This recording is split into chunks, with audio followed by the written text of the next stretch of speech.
Welcome back to the Photo Banter podcast.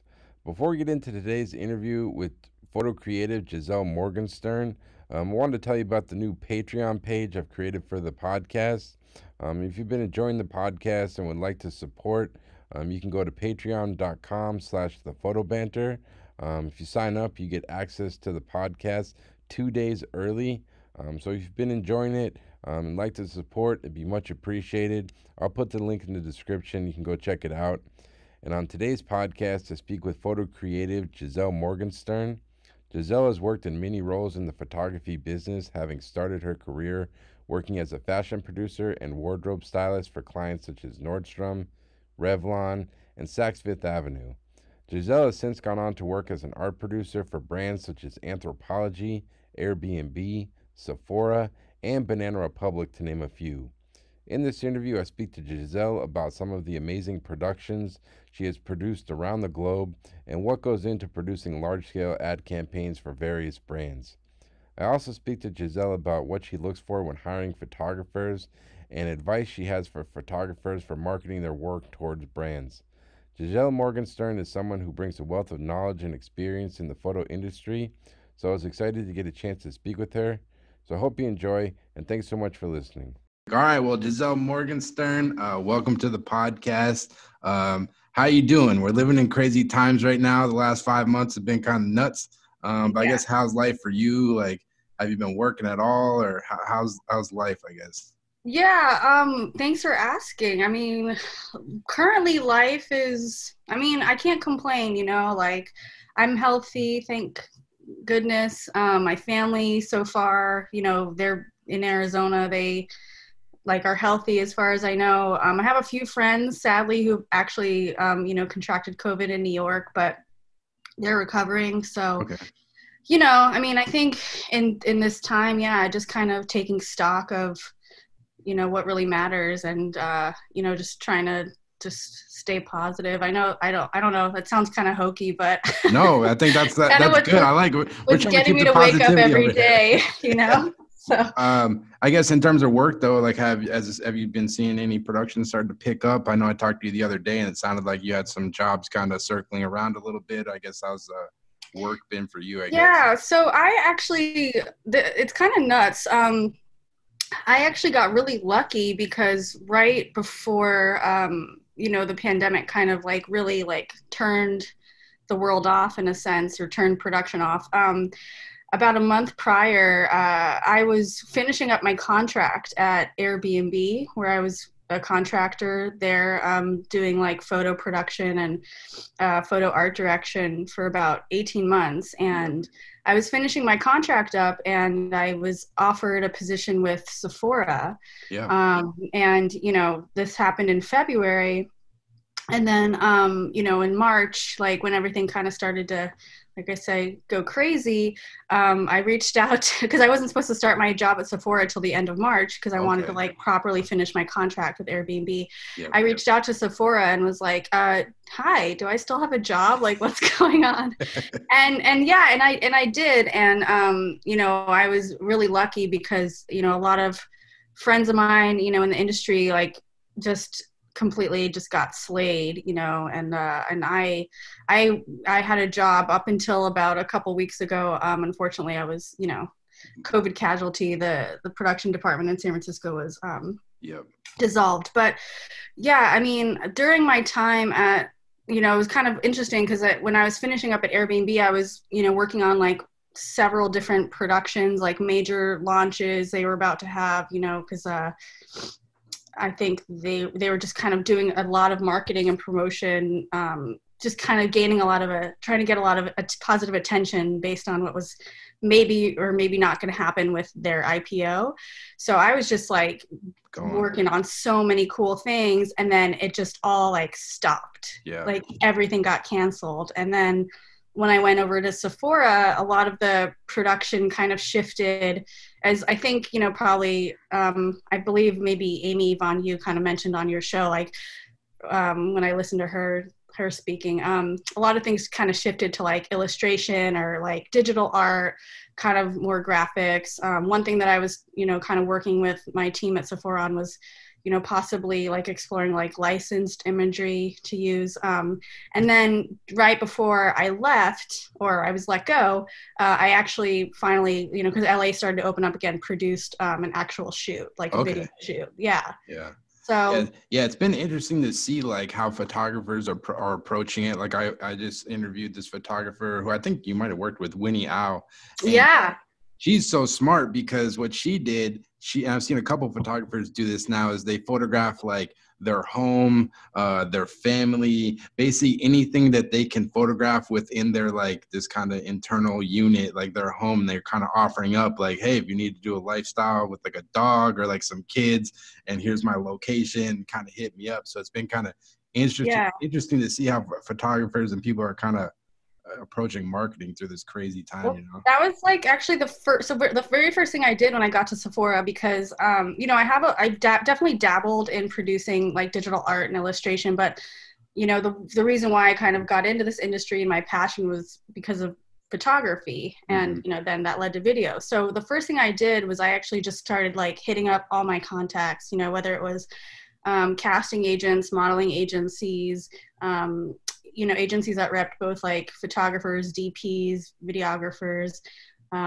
anyone. And I was like, what are people doing? Like, do you have something? Do you just a PDF to put together? Like, I know people are kind of trying to figure it out, but what are people shooting? Who are they sheltering in place with? Like, basically kind of tell me what's going on, because this is what I can try to then kind of package and, present to my creative and marketing partners to be like, hey, production's not the same way that it used to be, but here are some ideas of how we can approach this and not just have like several months of marketing rely on digital art or illustration. So it's tough. Like there's only so much licensed imagery you can use. It starts to get kind of stale at a certain point, but yeah, it's definitely been interesting. But I guess to kind of go back, I was kind of curious, like where you grew up and like what were you interested in growing up? Was it always kind of like creative, artistic stuff, or like when did that come in the mix for you?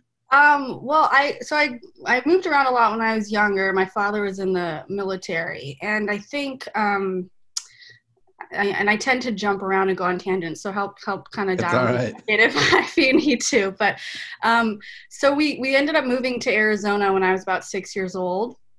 And I just, remember pretty distinctly that my dad, every move that we did, it was like always a point of contention between he and my mom. And I, when you're a kid and your parents like argue, but you don't get it, but you kind of pick up little things. Yeah. So one of the things that they would argue about was he would bring this like huge collection of National Geographic magazines, like every move that we would do. And I just, from a really young age, I remember just poring over these magazines and just really like falling in love with the imagery and, kind of not fully grasping it, but just kind of like, how is this done? How is this made? Where are these like far off exotic like places and people? And then, in high school, I remember, and this is going to like date me for sure, but I would go to the Tower Records. Like I had a Tower Records in Boston. It was great. Ours was three floors. It was awesome. Now it's like a TJ Maxx. Yeah, I don't even know what the one is that I used to go to, but I remember like, initially it was going to the Tower Records because we would pick up like and there were a couple independent record stores as well, but we would pick up kind of like all the information for upcoming shows and, just obviously like music, like my friend and I, when I was, like middle school, hanging out with the older kids that could drive high school. But one thing that I kind of started to gravitate towards were like, they had an amazing like magazine rack. I don't know if you remember that. Oh yeah. Like, and it wasn't just music, like they carried like ID and like Dutch and like, just like, so many like crazy like good fashion magazines. So I started actually buying those magazines and just kind of like flipping through and wondering like what was going on, and I think that's kind of where things like kind of really started to develop a little bit for me, just my interest in like photography and just kind of narrative like visual storytelling, just how images can really transport you and take you like to another place. That's cool. You're like doing photo research from an early age. Yeah, I guess so. And then I think I went to an arts high school in Phoenix. There was one that opened up like a magnet kind of program when I was a sophomore in high school. Yeah. So I went there kind of hoping it would give me like some kind of a boost to kind of move into something. Because, neither of my parents they were both immigrants, so neither of them went to college. So I didn't really have like anyone in my family that to kind of help guide me and direct me. My parents were very much like work, make money, pay your bills, like don't have debt, da da da da. So Smart. yeah. So when I went to this arts high school, it kind of exposed me to, obviously like other places like SVA and like New York and just like the Pasadena Art Center in California. So I kind of knew that there was like places out there that would kind of foster and encourage people that had an interest in art. Unfortunately, I didn't have, like the funds and couldn't get scholarships to go to any of these schools. So I ended up staying in Arizona and just going to school there.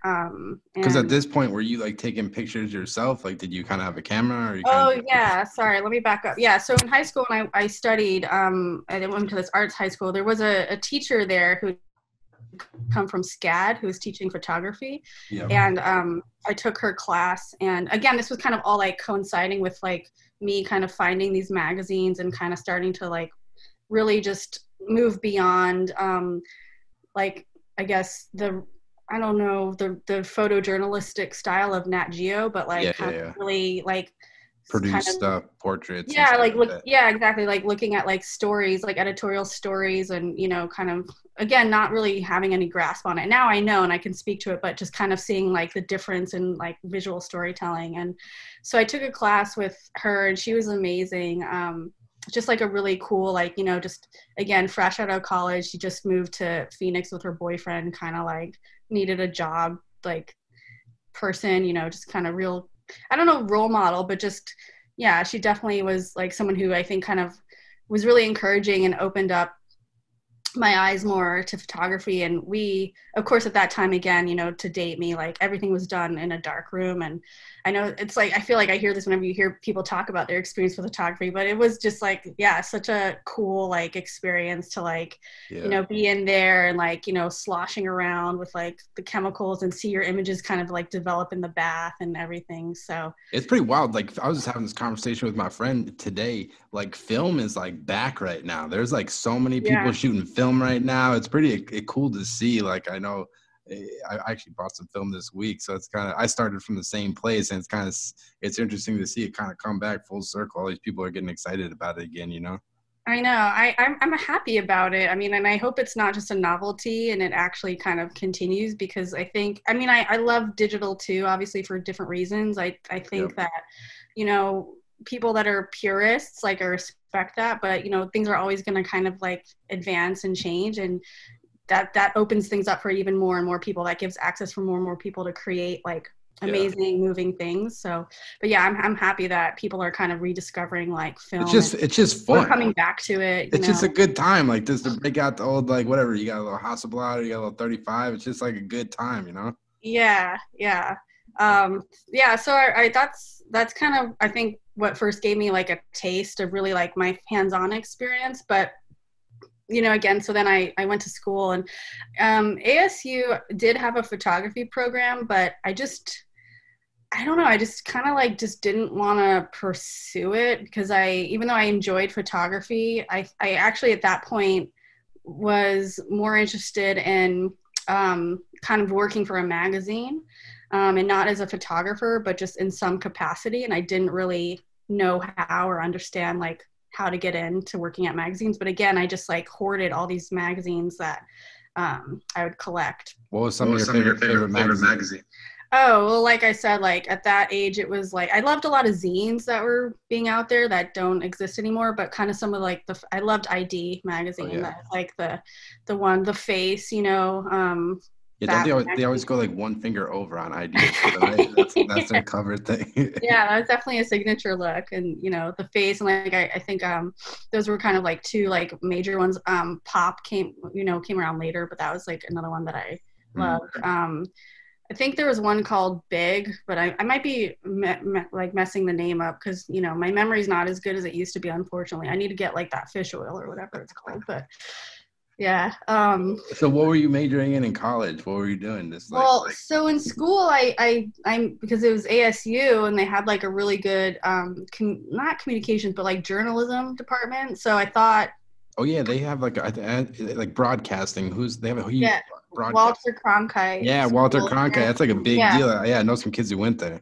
Yeah, so at the time I was kind of like, okay, well, if I'm gonna be stuck in Arizona, I guess I'll like do what the school's known for. And so I majored in journalism, and I don't know. Again, I just kind of was just trying to like just get out of college like as soon as possible. I was not trying to linger around and like have like a full robust college experience. I just was like, I just want to get through this and get out. So I kind of just did whatever I could do just to like graduate like as soon as possible. And looking back, if I have kids, I'd probably like give them different advice, but I just like kind of like wanted to graduate and just like start my life. Yeah, it's like a hard, like thinking back on it now, it's like you're like 18 and they're like, you got to make the decision. So what do you want to do for the rest of your life? It's like at 18, you don't even your experiences are like limited in terms of the world, but then you're like this stuck in this thing where.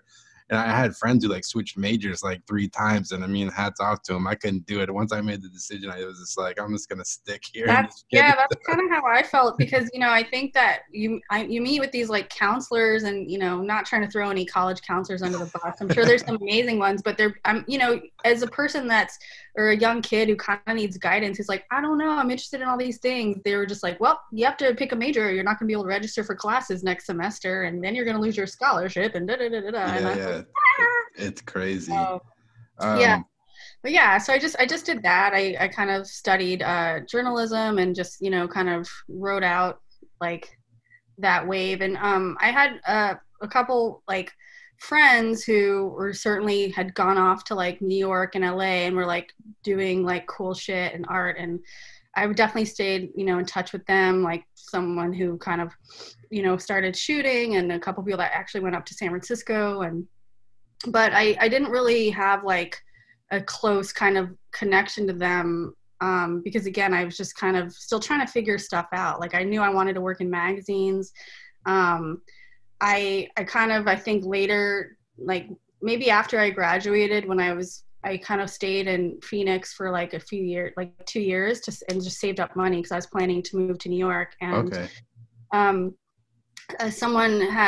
I kind of was like looking through a magazine again, like I don't remember what title it was. I don't know if it's still around, but there was an interview with Martine Sitbon. I don't know if I'm pronouncing her name right, and it kind of, that was the first time I learned what a stylist was, a fashion stylist, because it was like talking about her outfit, and she just looked so cool in the magazine, and it was like stylist Martine Sitbon, and I was like, stylist, that's okay. Yeah, like that's something I could try to do. So that was kind of actually my direction early on, was like save money, move to New York, and work in magazines or work as a stylist. So what did you do when you first got to New York? Were you, like you mentioned, you're doing styling? Was that first, like once you got there, you tried to kind of get into that, I guess? Yeah, I just hustled like crazy. Like I just was, I think I did a bunch of things when I first got to New York, which maybe some of the people listening can relate to. Like I had some weird jobs, like I was like one of those people that like, passed out flyers like on the corner. And oh, really?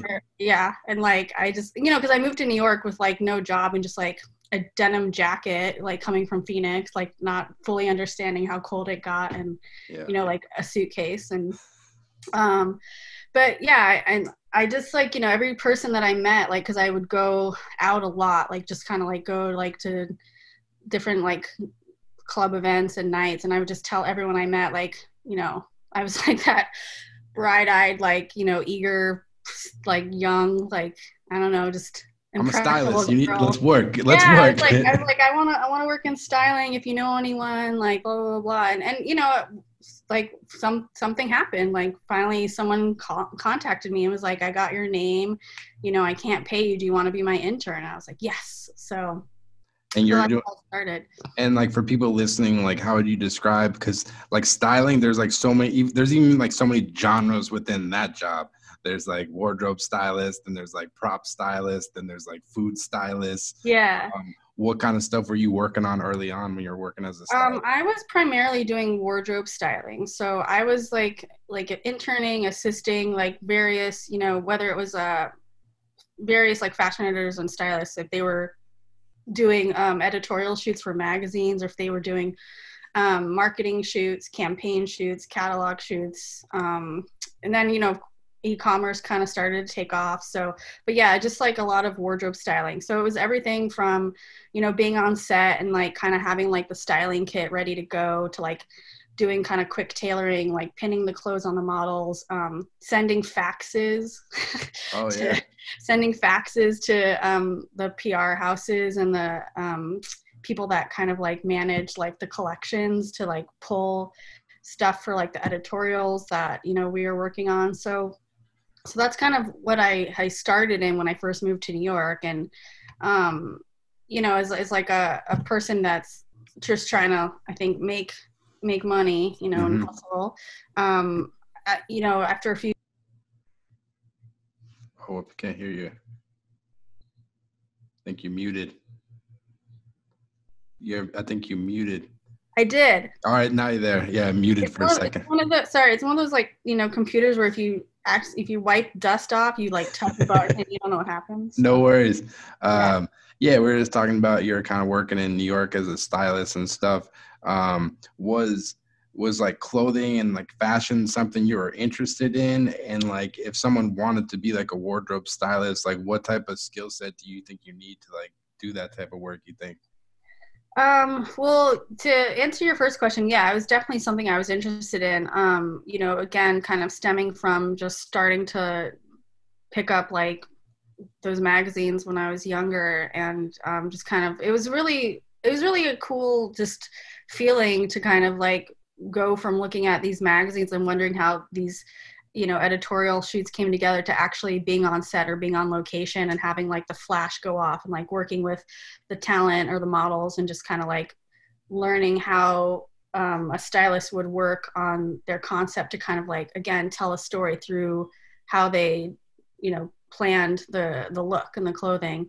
And in terms of skills, I don't know if it's going to be helpful because, you know, I think the industry has changed so much since I used to do it, but you just have to, I think, like really just be ready to just like work your ass off, because you work long hours. Like I remember I was doing like, I would do, you know, shoots that would start at 6 a.m. and, you know, it's an editorial shoot and you don't leave set till like midnight. And then you have to like kind of, you know, be really organized and like catalog all the clothing and just like, you know, just be really nice, and you can't complain and you can't eat and you can't like get in anyone's way. And I don't know, just, I think, I guess drive would be a skill, you know, I always thought it was amazing because when I work with like freelance stylists and stuff, like I worked on a bunch of shoots, and when you're freelance, they're buying like a lot of the clothes sometimes. Like they have like this huge inventory of like, I got this shirt and this jacket and this hat and stuff like that. So, and then that's just a job in itself, like having to go out and buy all this stuff and then like return it and still make money. Was that like part of the job sometimes, like having just to get the resources and have different options? Yeah, I mean, depending on like kind of the client or what the type of job was. Yeah, like if you were doing like a shoot for like I don't know, like a Verizon commercial or something, you'd get a budget and you'd go out and like do all the shopping and kind of like buy all the clothes. And that was kind of fun because you would, when you're doing an editorial for a magazine, again, and I caveat this by saying this is kind of when I was doing it, so things might have changed since then, but you know, you'd want to like look at kind of the shows like online, like on style.com, and kind of like reach out to the publicists or the PR houses or the press people and pull your looks, and then kind of put like again, a visual narrative together. But a lot of times you would have to, if there was like a brand that was a major advertiser with the publication, you would have to feature them. So for example, if like Versace like bought like a bunch of pages with Condé Nast and you were doing an editorial shoot for Condé Nast, you'd have to feature like a lot of Versace. And so that was kind of the component of like the editorial shoots. But with like a shoot, like I said, Verizon or another commercial client, when you can't like, you don't have the budget to go out and like buy that kind of clothes, but you can go to, Target or whatever. I mean, no one went to Target in New York, so it was like, but you go to like H&M or like those places and you'd buy the clothes, and you kind of have to, you'd get like your cast, and it was fun because you'd kind of have to think about like, you're telling a story, you're creating a character through clothing for this client, and like, what does that mean? And then, and you have to have like a lot of options, because like in the middle of the shoot, right, like the photographer or the art director is like, hey, do you have a brown hat that looks like this? Right. And you're standing there like, sorry, we only got blue. It's right. Yeah. Yeah. The brief is like, summer and all the families in shorts. And then they're like, where's the parka? I want to see the kid in a parka. And you're like, what? So yeah, those are fun. Those are fun times, but yeah. Having to do all the returns, that was cool as an assistant, just like going from store to store. I was definitely banned from I was on the list at like a couple stores, like, yeah, that's what would happen. Information down, like, this girl can't like return. You're like, hey lady, why are you returning 40 shirts in exactly. every other week? Sorry, Century 21. Yeah. I guess like, how did you kind of start getting into, we're talking about you starting in styling and stuff, and then I know you work a lot in production now, in photo and video. How did you kind of make that transition into working as like an art producer type role, I guess? Yeah, so I think that I was really fortunate because a couple of the stylists and fashion editors that I assisted, they were not just kind of like, I'm here to, pull, as I mentioned earlier, like the credits that we need to feature. They really were part of like the whole kind of concepting with the photographer or whomever they were working with. So, like I said, a couple of like two stylists and fashion editors that I worked with, they wanted to be involved with like the set, the casting, the location, who was selected for hair and makeup. And that wasn't the case with all stylists. Some stylists that I assisted just kind of showed up, like made sure the clothes looked good, and like that was it. But I was very lucky because, like I said, a couple stylists were really involved with the creative process, and that really kind of, again, opened my eyes up to like, oh, it's kind of more than clothing and doing this visual storytelling. It's like all of these other elements you can have a voice in and you can kind of be part of. And so that was kind of one component. And then the other component was that, again, just trying to like make money and like hustle. Like a couple of my friends who were producers just started being like, hitting me up and being like, hey, are you working this week? And I'd be like, no. And they'd be like, well, come be my PA on this shoot. Come be my like production coordinator. And I just kind of fell into it like that on accident. And, after a certain period of time, styling as much as I love it still and loved it at the time, the jobs just kind of started to get less and less, and the production jobs just kind of started to get more and more. And I think that's kind of what it just happened like purely on accident. And then I was just kind of doing both for a while. And, I'd be kind of doing styling, assisting one week, and then another week I'd be helping casting for like a fashion show or producing like, a shoot here. And it kind of was just straddling both lines for a bit until I was hired full time, I think, by Anthropologie to go and produce in-house for their catalogs. Yeah, I was excited to talk to you about that, because you guys did some like pretty amazing work. Like it's pretty cool to see a brand like that. You guys like traveled around the world and shot some pretty cool locations. Yeah. How did your kind of job come about working for Anthropologie? Was it like something you're kind of going after, or it just kind of popped up, or how'd that kind of all come together? So I had a friend who I worked at Streeters, the management agency for a little bit, and just was like, this is not for me. I do not want to be an agent at that time. Yeah, I looked at that. So at Streeters Management, they were representing, I believe, some like directors and like stylists and stuff pretty much. Yeah. So when I was working with them, it was, yeah, like everything, like photographers, stylists, hair, makeup artists. They had a couple of like really huge, you know, again, at the time, names on the bill.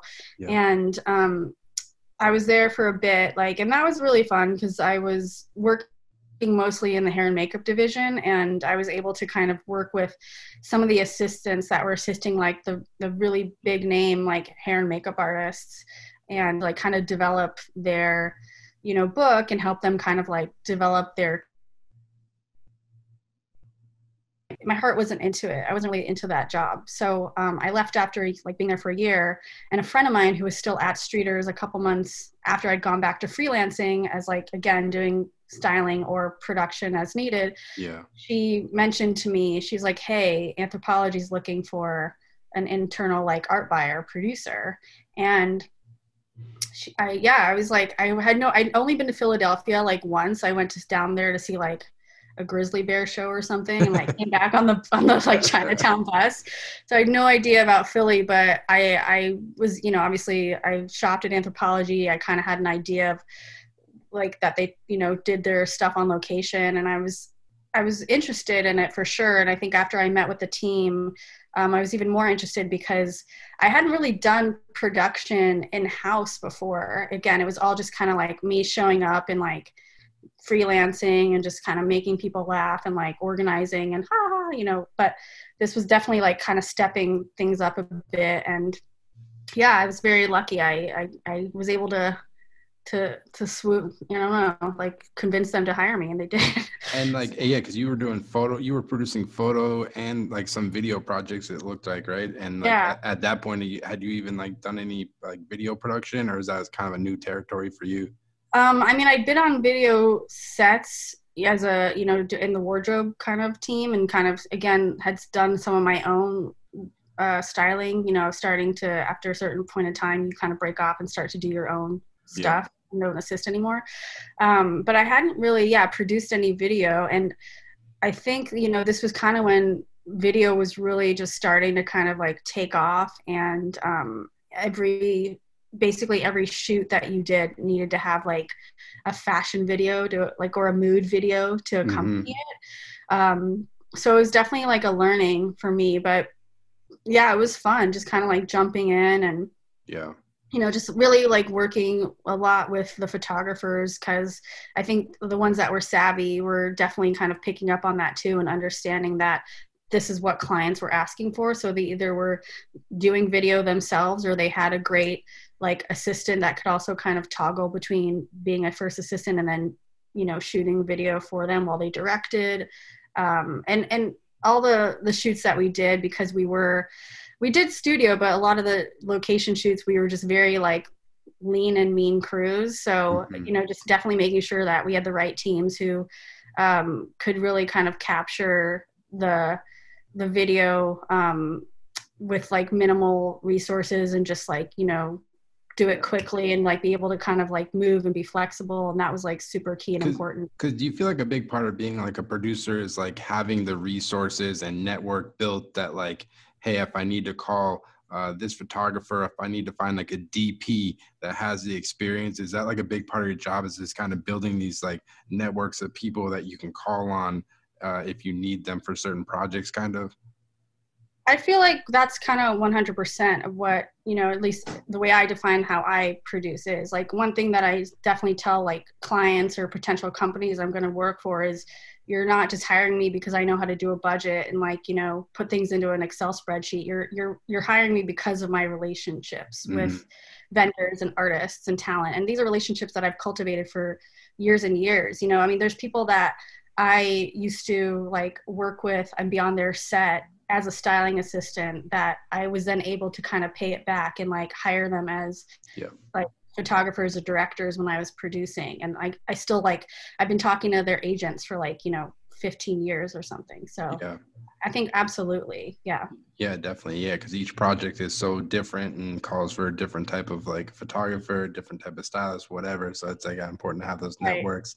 And with Anthropologie, how are they kind of set up? Like, did they have like a internal studio with like in-house photographers, or were you guys just hiring everybody like freelance from outside of the company, or how did it? Because I've worked at a few like in-house companies. Like I worked at Hasbro for a while, and they had like a whole studio with like 5 full-time photographers, and it was just kind of interesting. But like, how did Anthropologie kind of approach their production, I guess? Yeah, so when I was there, it was actually both. So we had an internal studio that was capturing like a lot of the kind of still life, and then that kind of expanded to, well, no, it was also when I started there, it was doing like kind of the e-commerce shots.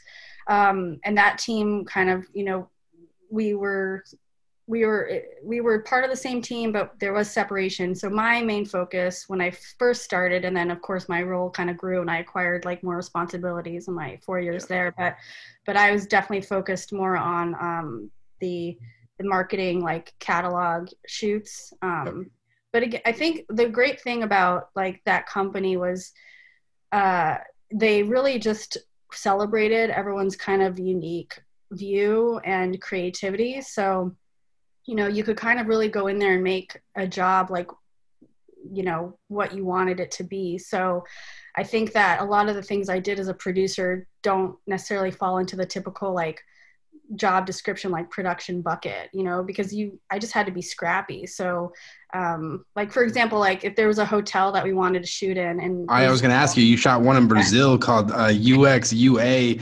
Casa Hotel and Spa, and it was a cool story. It sounded like you kind of pitched the idea. It was like pretty amazing.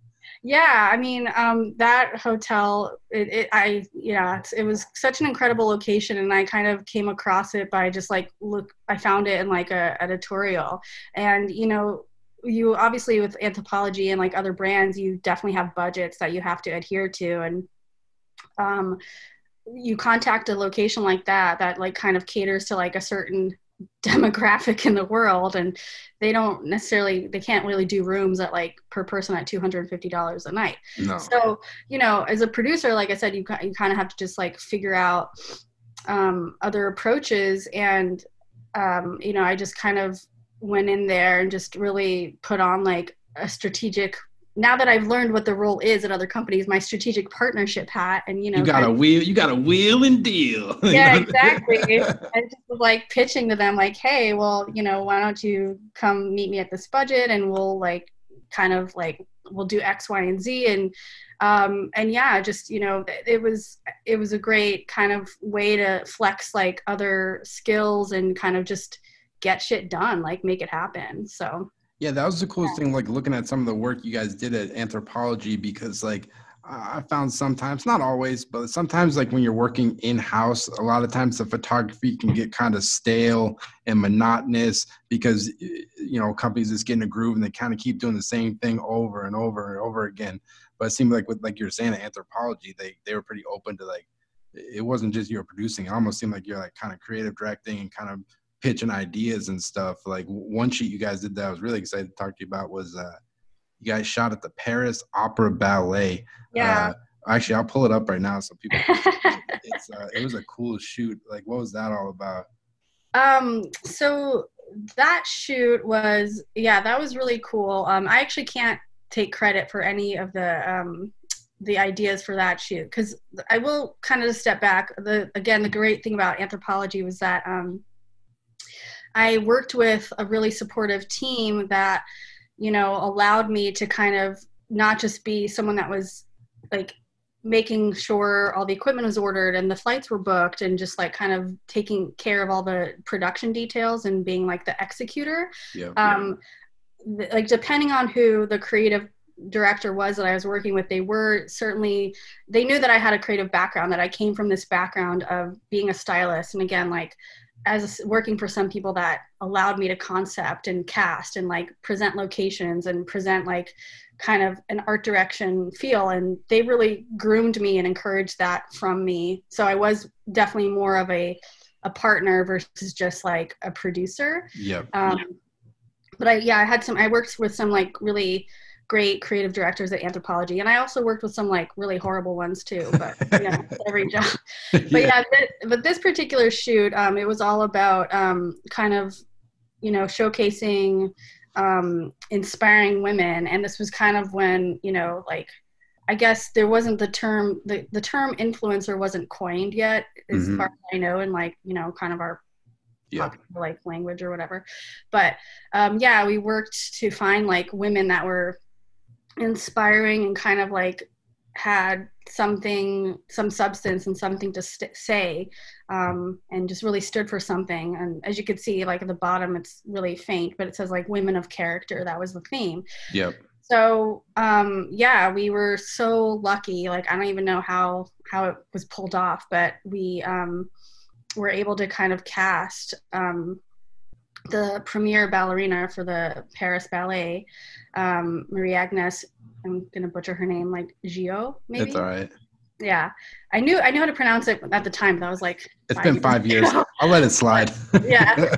Sorry, Marie Agnes, if you're listening. But so it was just an incredible experience because, we went there, we went to Paris, and we got this location, and she's not a model, she's a dancer. So we put some music on and she just got on stage and just started dancing. And it's like basically you're just there again with like a lean and mean crew. Yep. And you're getting this like performance of this like incredible, like talented artist, just kind of all.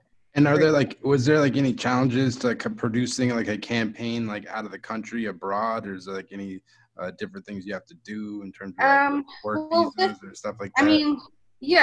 Most of the stuff I produced was always abroad. So this one is pretty minor compared to some of the other shoots that I worked on. But this particular shoot, it was really difficult to find a location. And I think we actually got this location like at the very last minute.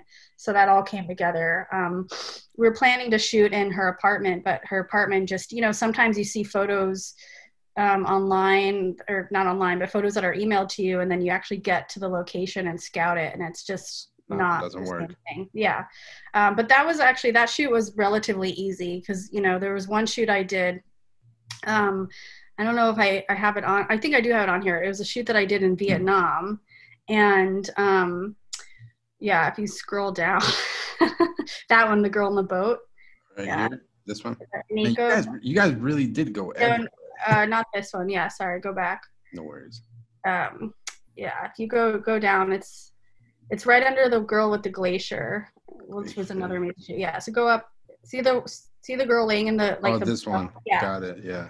Wow. Yeah. So this shoot, we were doing it. We planned to do it in Vietnam, and I kind of give the description there. Like, we planned to go specifically because in Hoi An, Vietnam, they have this like lantern festival every year. And right before we were scheduled to fly out, there was a cyclone, I believe, or what's the storm? A typhoon. There was a typhoon that had come through, and it hit, like it passed through the Philippines, and then it hit this particular area of Vietnam. So the whole town that we're planning to do the shoot in was flooded. Damn. And then on top of that, like our model, which happened quite a bit, like something happened with her passport. So she wasn't allowed to like come into the country. She was like stuck, in another country. And so basically the shoot that I had, that was supposed to be like a 5-day shoot with scouting included, kind of got condensed to 2 days with scouting in that 2 days, because we couldn't go into the town because it was flooded. You just couldn't drive in and out. Yeah. Because like this shot, like you said, it was like the Lantern Festival. We're looking at this photo right here where it's the model and then like 5 kids. Yeah. Is this a situation where you guys are actually casting these kids, or is it more you got the model, you kind of show up at this event and just try to make stuff happen on the fly? Yeah, this was just kind of, I always, when I would do like a shoot in another country, I'd always hire a fixer. Someone who knew like the location, someone who, knew the language, had relationships with people in the community, so they could kind of, make sure that it was okay for A, us to be there, B, for us to like, kind of shoot in those locations. Maybe we always made sure that any, cast or extra talent that we had in the shoots were always like compensated. Yep. So for this particular shot that you just were referencing, yeah, the fixer, we saw these kids like selling lanterns by the water. And so our local fixer and team just kind of went up and like spoke to them or their guardians and just, in Vietnamese and like basically negotiated and yeah, we were able to get the shot. But it's crazy. You can't just like go into those places and like, you're not like, it's not a studio where you're alone and it's quiet. Like as soon as people see you like with a camera and like a tall, like, you're in Vietnam and you see the like tall, gorgeous, like, woman, like wearing these clothes, like it was insane. Like we had so many people that were just crowding us, like trying to run up and take their own photo, like stepping in front of our photographer. And I mean, the fact that we got that shot, it was like, we really were like, you have 5 minutes to do this and we got to go. And yeah. It's kind of a fun way to work though. It's just like, get out there and make it happen. Cause like, sometimes the production process just gets slowed down. Everything's just so slow. It's like, all right, we got to do this and this and this. It's got to be kind of exciting to be like, all right, we're just going to go out in the world and it's like trying to make shit happen sometimes. Yeah. But again, we had a shot list, a shot count that we had condensed down to like 1.5 days. But no, it was incredible. And again, that was just, I mean, we had an amazing photographer, Diego Chitel, that we were working with. Diego is someone that I used to be a styling assistant on his sets in his studio when he had it down in Tribeca. So, just like, again, relying on those relationships and just making sure that you're set up for success. And like how maybe we could speak about like how when you're producing these shoots like that, like what kind of goes into the choice of like what photographer you're going to use? Like how did you kind of approach that aspect of the job? Was it did you kind of continually use the same photographer over and over a lot for these catalogs, or how do you kind of decide who to hire, I guess? I think it was both. So I think there were certainly photographers that, again, you work with and you kind of like develop a good rapport with, a good relationship with, that they can deliver, what their strengths and weaknesses are. And, as a brand that had very shoestring budgets, what I'd like to do was when I was booking with, some of these talent and the crew is you want to be loyal. You want to reward them and be like, hey, like, I know we're not paying you as much as like X, Y, and Z client, but like, if we can like knock this out of the park, like there's going to be a couple more jobs happening within the next few months and, it'll be fun. We're all laid back. It's like, you're getting paid to travel to an amazing location with like a fun group of people. Like we had to work hard, but you're getting portfolio pieces out of those shoots. Yeah. It's like good stuff. Yeah. But so it was that, but it was also, I mean, I definitely, again, I think this came from, my days at Streeters. I love to kind of like always just researching and finding like just new talent to work with. And like the Brazil shoot actually was like a brand new photographer, Eric Madigan Heck. I mean, now he's not brand new anymore, but at the time, like he was pretty established. I don't think he was as big as he is now. And, it was just, again, just like, found his work. The story was like all about color. And I mean, his imagery is like, certainly does color beautifully. So it was a great, again, just partnership, just kind of like finding the right rhythm. There was a story that we, again, we traveled to Mexico and we really wanted to do like a really beautiful, like raw, like very natural kind of portrait story. Yeah. And so we hired like Yelena Yemchuk for that, so it was kind of both. It was like, oh, we have this shoot coming up. Like, we know that this person can do it and do it well, or this is the concept for this shoot. Like, let's try this person out. And I would say 95% of the time it worked. I mean, there were a couple photographers that we tried out like that were just duds, and that just happens. Yep. Yeah, it's not the right fit. And I guess a lot of photographers listen to this podcast, like what's the best way, like say a photographer wants to shoot for Anthropologie or whatever X, Y, and Z brand, like what's the best way to approach like someone you think, like to approach an art producer to show your work? Like had you ever worked with any photographer that approached you to show their work, or like what advice would you kind of give to people trying to get their foot in the door, either to like an ad agency or a company directly, you think? Well, I think that each art buyer and each producer works differently. So I can tell you how I approach it, but I feel like I'm sure other people that you may have had on the show or are going to have on the show will have maybe similar or varying advice. But I think that there's a couple of different things. Number one, it goes back to relationships. So if I have relationships with certain agents or stylists or hair and makeup artists, they will sometimes kind of reach out to me and be like, hey, like I just worked with this like amazing photographer, like this girl kicked ass, like you got to see her work and she's like doing beautiful things, and they'll kind of send people my way. I also try to attend portfolio reviews as I'm invited, because that's a great way, I think, to get exposed to talent that, you know, are not in my network, that I would not, you know, kind of be exposed to or like see or understand. Yep. Promos, like, you know, I definitely like, I don't know if that they're going out of fashion, but I do also like to get promos, and I use them. Like Okay. I'll kind of keep promos that I get and kind of like have like, well, I don't have a desk anymore, you know, but at the time when I did have a desk, I would definitely have like buckets, like boxes of like, this person's really good for portraits, this person's really good for like reportage style, this person's good for like still life.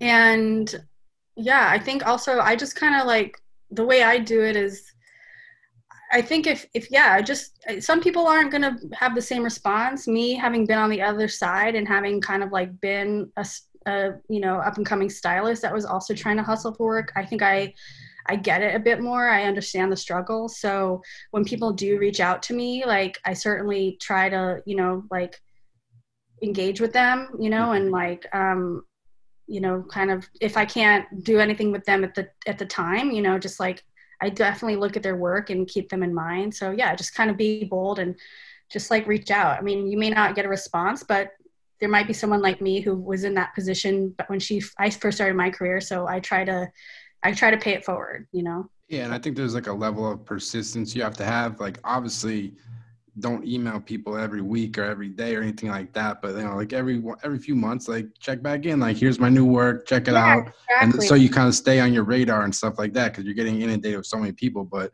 I would imagine if someone really wants to work with the brand you're producing and their work is a fit, if they're kind of persistent, you're going to kind of start to remember them, right? Yeah, I mean, like that, like Jacob, who kind of connected us, is a great example. Like, I haven't been able to work with Jacob in a professional capacity, but he is someone who I think I got like an email from him or maybe a promo. I don't remember how I came across his work, and then he just kind of had reached out a couple of times, and you know, it just was kind of this mutual like, yeah, like he's like, I'm a fan of what you've produced, and I'm like, I'm a fan of your work, and like so we kind of just like stayed in touch. Again, I haven't had a chance to kind of work with him, but it's just, yeah, like just reaching out and just sending your He updated did his stuff. research, because his work kind of fits like a lot of the stuff you produce, so it kind of makes sense why he reached out to you. It wasn't like he's not a fashion photographer reaching out to somebody that does like food photography, you know? Yeah, and I would say that's definitely kind of probably like a good point to bring up. Like if you kind of have a specific type of client that you want to work for, or a specific style that you feel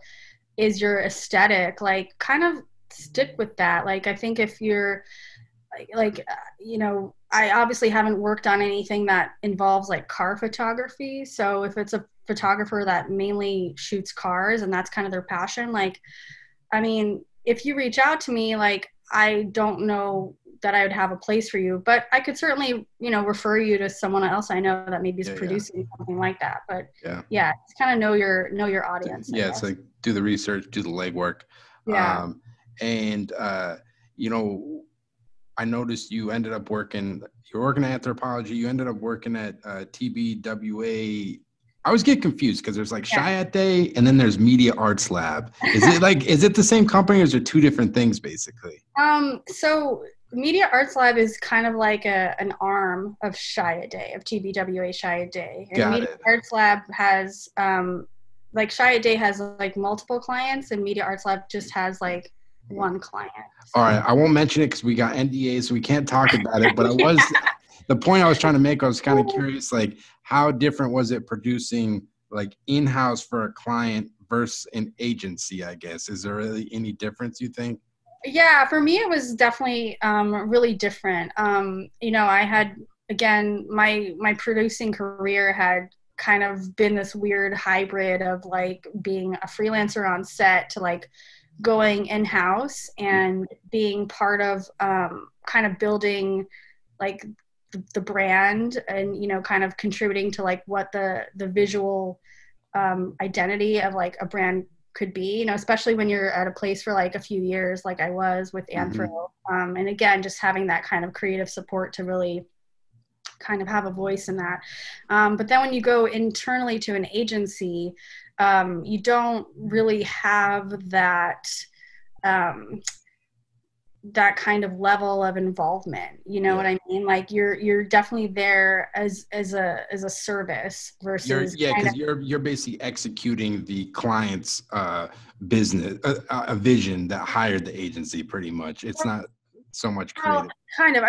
The agent. I worked with some of the most amazing creatives I've ever worked with in my life when I was at Media Arts Lab, and they definitely kind of came to the table with you're basically selling like your creative and your vision to the client. But once they sign off on something, it's pure like service. There's no room for error, wiggle room, like adjustment, like, oh, we got on set and we actually thought this would work better, like we thought we'd play around with this. It's like you have to deliver exactly like point by point what you sell. Which that it was definitely interesting, and I'm glad I got to kind of experience that side of my career. But I certainly missed kind of being in-house like at a brand and getting to kind of be more of like the evolution of like what you're putting out in the world. The advertising agency business is wild. It's like it's like if you got clients, everyone's working, and then as soon as they lose a client, everyone's laid off, and it's just this constant like it's a crazy environment. One thing I was kind of interested in talking about when you're working on these big campaigns and you're hiring photographers, how important are like the treatments people put together and just the estimates? And are there like, just how important is it? Are there like any common mistakes photographers do when putting treatments and estimates together for like these big campaigns you're working on? I think that treatments are certainly, I don't know if they're, it's very subjective. So I think treatments certainly are like a great bonus. Like, I think that when you are kind of looking at a couple of different photographers and you get like treatments in, it certainly can help sway the team like one way or the other. So I would always recommend, if you have the time, like, and to put an effort into doing a treatment. Because like I definitely have been in situations where, we were kind of leaning towards one photographer based on their work, but then we'd get this treatment in from another photographer that might have been like our third choice, and it like shot them up. It's like it shows their level of professionalism, like the detail they put into everything, kind of, right?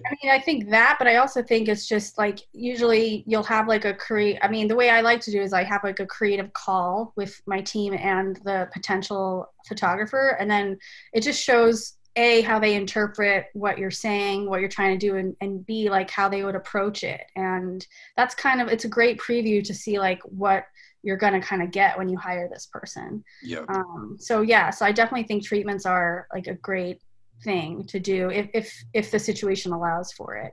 And in terms of estimating and budgets, that's also like, I think it's, you have to, I guess my one piece of advice, and now that I've kind of shifted into consulting for photographers, because that's kind of what I've started to do now.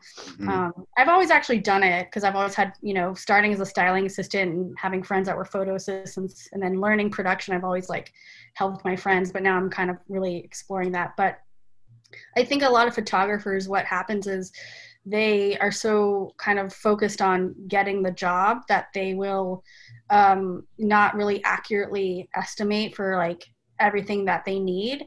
And then what happens is they'll kind of like come in with this like incredibly low pitch, which I always kind of am like, wait a minute, it's like a red flag, because you don't want to go short, because then you're just opening yourself up to problems when the production actually happens after the fact. Yeah, and it's always like kind of a sticky situation when, you have to kind of, after the job wraps, like, I don't know, just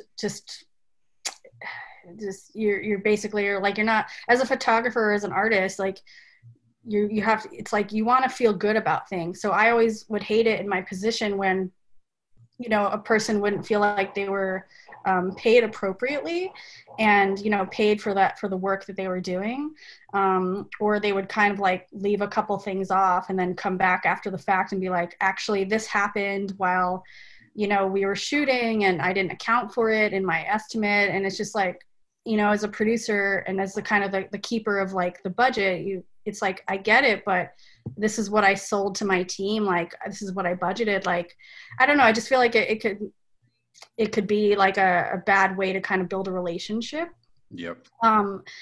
And you know, the advice that I give to photographers that I consult with now is like, I understand that you want to, there's like different ways that you can kind of adjust your estimates if you feel like you want to kind of come in low to like book the job. Like maybe it could be like a caveat, like, hey, like I really want to work with you. Like, you know, can we do this like for like this one-time thing where I'll lower my rate to X, Y, and Z. And if it goes well, maybe we can discuss like a rate increase for the next booking or, you know, just like, I think there's different ways to approach it, but just kind of coming in and offering to do a job that would potentially cost like for $35K for like $5K. It's just like, no, like don't even waste my time. Yeah. So. Trying to like cut corners on actual production costs is just a waste of your time. Like, sure. Yeah. Adjust your rate or whatever the usage is and stuff like that. But like, yeah, trying to cut corners on stuff that you actually are going to need. It's just kind of, you're opening yourself up to problems later down the road. Yeah. And I've had like, definitely, like I said, I have like a lot of friends who are photographers or people I don't have relationships with that have been referred to me that are just kind of like very earnest. And like, this is my weakness. I'm just not good at estimating. And that's kind of where I try to come in and like help them and, you know, just be like, well, did you remember to account for like this and your transportation costs and, you know, shipping, like little things that I know as a producer that they may not realize or think about just because. Yeah, there's a lot. Yeah, it's important to talk to people. Yeah, because I made those mistakes early on and I don't have a rep, but anytime I put like a bid together, like I'll work with the rep and like certain states got different payroll things you have to do and like everything's different. So it's just like, that just kind of opened my eyes. Yeah. Yeah. Consultant, it's important. And I think you just want to be fair. Like another thing is, you know, on the flip side is if I see estimates that come in like super high, it's like someone that's asking for a rate that is just like kind of not the level that they're at, you know, that's also kind of like a, you know, come on, like you're not in touch with the market of like what actually is going on. Like again, I always want to make sure people like are happy when I work with them and feel like they're getting compensated like fairly.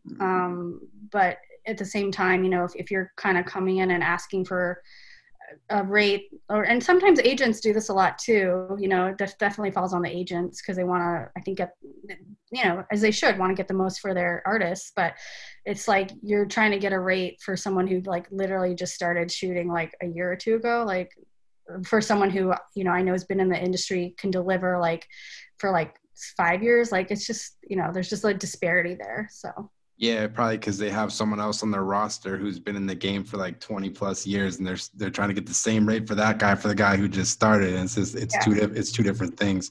And speaking about reps, are you opposed to working with photographers that don't have reps, or like do you think it's important for photographers to have reps, or what's your kind of opinion on that relationship? I think both. I mean, I think you know, I think I've experienced working with photographers from all different types of situations, you know, photographers that aren't repped, photographers that do have reps, photographers that don't have reps but have like their own producers, you know. So yeah, I just think as long as, you know, the people that are kind of part of the photographer's team, or if it's a photographer themselves are, you know, professional and kind of, you know, if again, just honest, like if it's someone that's just starting out and doesn't have a rep, that's just like, hey, like this is kind of new to me, you know, I don't know, or just, I guess to answer your question, I'm starting to mumble, but yeah, I'm not opposed to it. There's not like one thing that I think is preferred over the other. That's good. Yeah, I think you kind of mentioned it, but having like a good, if a photographer has like a badass producer that has like a lot of experience, like you almost don't even need a rep sometimes, because the producer is the one who actually knows the X, Y, and Z costs of everything and are going to save your ass. It's happened to me like so many times. It's just like, producer, man. Producer save lives. Thank you. Yeah, I always say it's like a thankless job, but yeah, I appreciate that. And then I know you ended up, I was excited to talk to you about, you ended up going to work for Airbnb, and you guys got to work on some really cool projects. Yeah. How did Airbnb come about? Because they seem like they do some really cool photography over there. Yeah, Airbnb, that was such a great experience. So I kind of had left anthropology to move out to California, and then took a little bit of a detour from fashion and working in-house for like retail brands, because I got this opportunity to go work for an advertising agency with a tech client. Yep. But, my personal life kind of just was, and that was in LA, and my personal life was just kind of like, I was kind of being called back to San Francisco. So I'd met with Airbnb when I first moved to San Francisco. I met with some of the creative team over there, just again, just through networking. Like a friend of mine who was a producer was like, hey, you got to meet this girl, Giselle, blah, blah, blah. So I came in, and it was really funny because I met with them like 2 years before I actually started working with them. So when I moved back to San Francisco, I reached out to them again, and I was like, I'm in San Francisco. Like, I'm not in LA anymore. Like, do you have any work for me? And they literally came back to me and they were like, yeah, can you start next week? Yeah. So, and that was just, again, it was just such a cool, different kind of, detour, because my main experience so far had been with retail, fashion brands, and going to work for a company that their branding and their photography was just like different than what I had known before, what I had produced before. I needed to kind of just really like study up on different styles of photography. And it's a really interesting company, because Airbnb is a tech company. That's what it is. Yeah. But their advertising is much more, it's like lifestyle photography a lot of the time. So it's very interesting, the stuff they utilize. It's kind of like interesting stuff, because like one project I was excited to talk to you about, you did with Ryan. I'm going to butcher his last name, and I got mad respect for you, Ryan. Pluger? Yeah. How do you, Pluger? No, it's Fluger. Fluger. Yeah. All right. Sorry, Ryan. Mad respect for your work. But yeah, how was it working with him? Because that seemed like an interesting campaign you guys got to work on. So I'm really glad that you brought this up, actually, because this was actually kind of a unique project for Airbnb, and it was different from all the other projects that I was working on while I was there. Yeah. So this project that I did was for Pride, and yeah, there it is. Yeah. And I have to say, so kind of advocating for LGBTQ plus community is actually kind of like one of my personal interests, Mm-hmm. and something that's really important to me. So when Airbnb kind of like was talking about putting something together for Pride, again, this was kind of like something that was a departure from what I had been working on. And I just kept kind of like raising my hand, like me, please, and yep. Luckily my manager kind of, she had confidence in me and allowed me to like kind of produce this project. So it was, he's so talented. I mean, he is such a talent. And what was really important for this particular shoot was something that I've kind of been pushing for, a lot the past few years as a producer, is just really diversity and inclusivity. And it was really important on this shoot that every person like on the crew was, LGBTQ plus, or identified that way. So having like the crew, having the hair and makeup artist, the fashion stylist, we made sure to know what everyone's preferred pronouns were that we could refer to on set. And I think the great thing about Ryan, and what was kind of different for this campaign, was it was really just about having like this intimate setting where he could really just kind of have a very like natural and authentic kind of experience and conversation with the subjects that he was photographing. Yeah. And I think that really came through in the work. And I think this is probably, you know, as a photographer, as a producer, as like a creative director, you have certain projects that you work on throughout your career that really, you know, kind of stand out. And this is by far, like, I think one of my favorites and one of the projects I'm most proud of. That's awesome. And like, how did you approach casting for this? Like the people that are featured in these advertisements, what was that process? So this actually came together in like 2 weeks. It's always like those Fast and Furious shoots that are like super fun, where, you know, you have to deliver like something like, you know, like fully like retouched and final, like 2 weeks, and also do the shoot in that way and cast.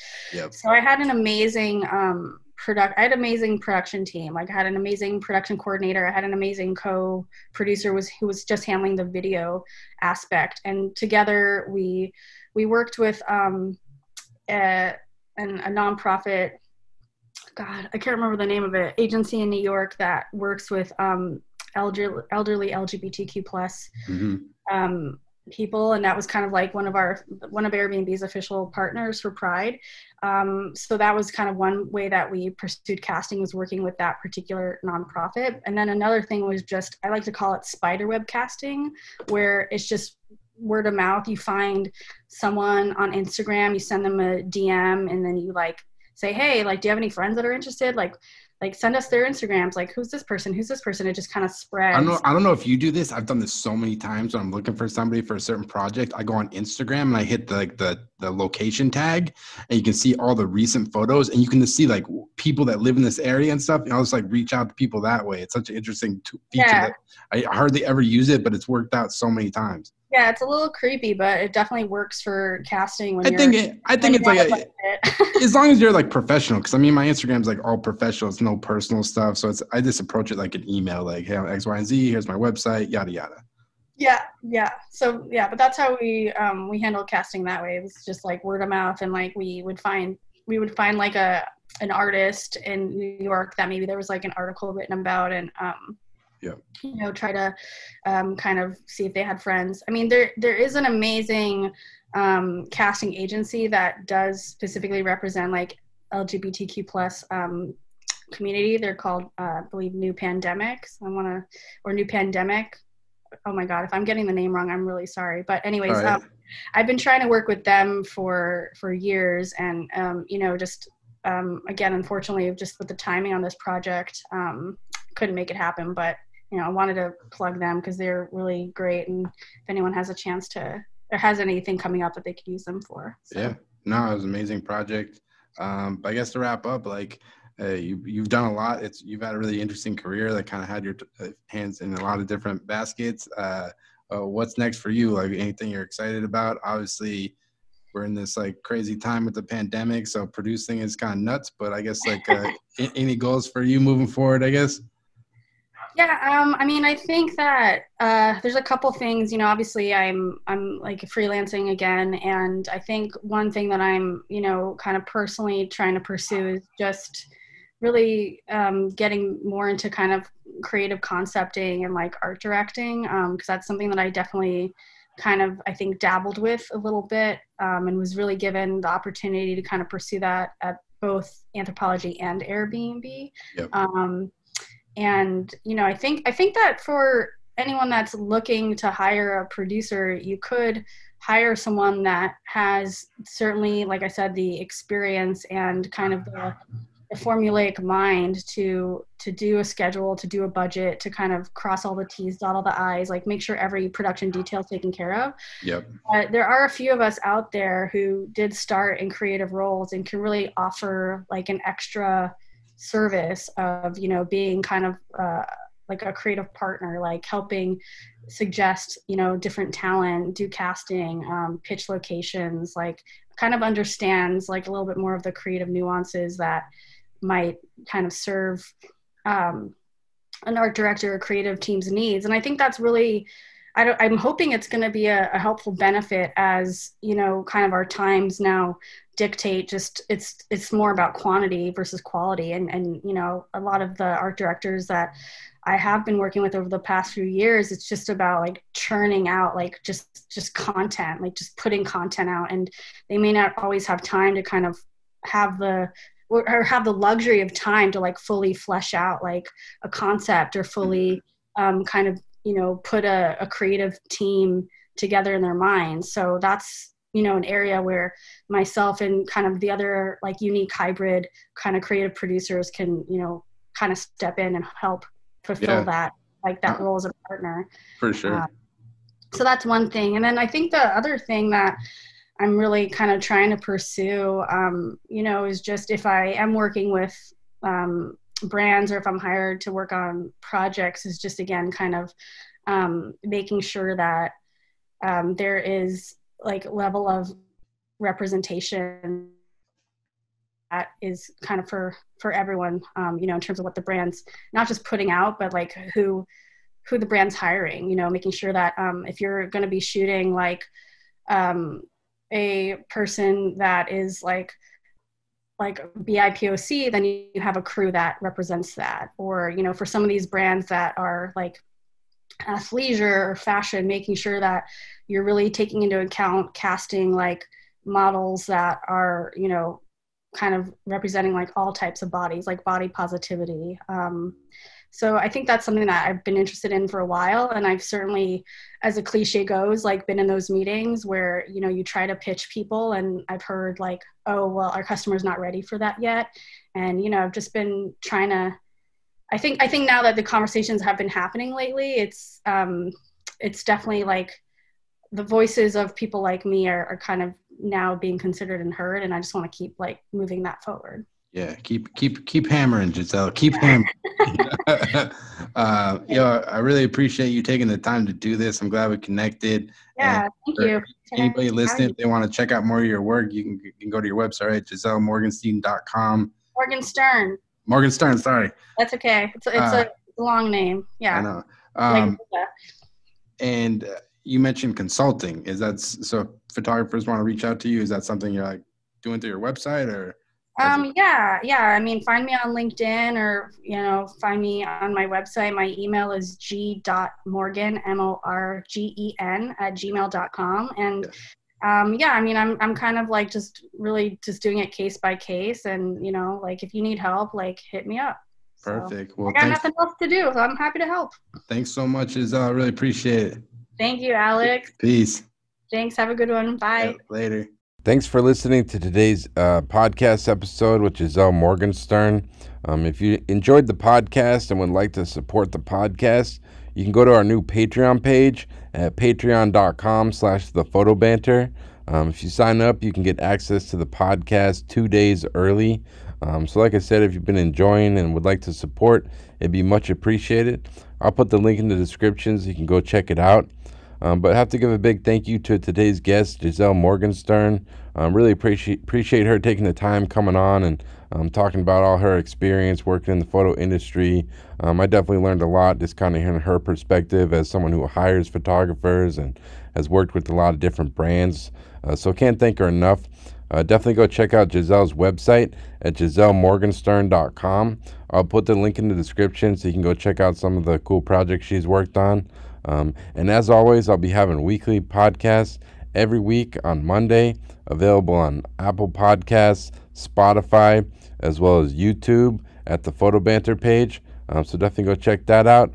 And thanks so much for listening and take care.